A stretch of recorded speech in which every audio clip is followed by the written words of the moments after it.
It's very unfortunate that from the beginning, a what was presented to us by public health officials was a picture of great certainty about what we know about these products. But the reality was there were extremely important unknowns at the time of the mass deployment and authorization back at the end of 2020. And I think that as a result of projecting certainty rather than uncertainty and bringing the public along in this moment of uncertainty, we entered a situation where essentially the stakes became too high to later present that uncertainty to people, because how could you be uncertain later about something you were certain about? Uncertainty should reduce over time, not increase over time. And the trial data are indicating that we're seeing about an elevated risk of these serious adverse events of around 1 in 800 people vaccinated. So one additional serious adverse event for every 800 people vaccinated. Now that is much, much more common than what you see for other vaccines, where the reported rates are in the range of 1 or 2 per million vaccinees. In these trials, we're seeing 1 in every 800.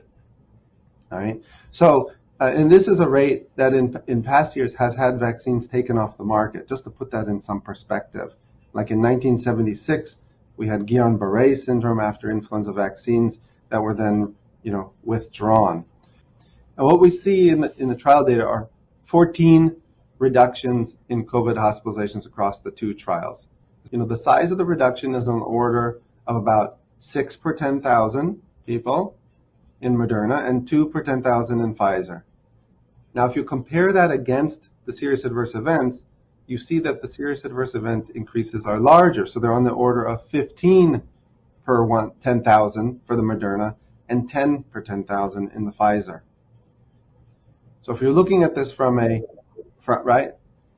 looking at to weigh this against each other, what you're seeing is that there's these larger increases in serious adverse events than we see compared to the COVID hospitalization reductions.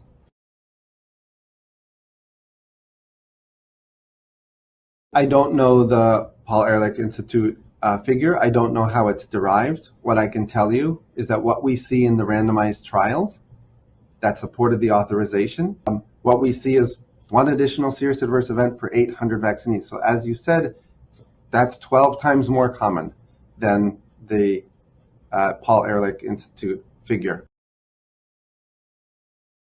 So as far as infection, the trials were never designed to study infection. That's the most important point. And that limitation was noted in black and white. It's written up in the FDA's reports from December 2020. That major unknown, that caveat that we don't have the data to say anything about the prevention of infection at the time of this mass rollout, that seems to have gotten completely ignored by governments that were pursuing a herd immunity strategy.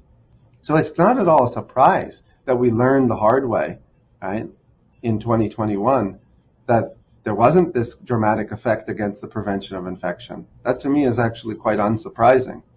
But it's more surprising that we could pursue a herd immunity strategy, making an assumption that we didn't have data to actually know that was a correct assumption.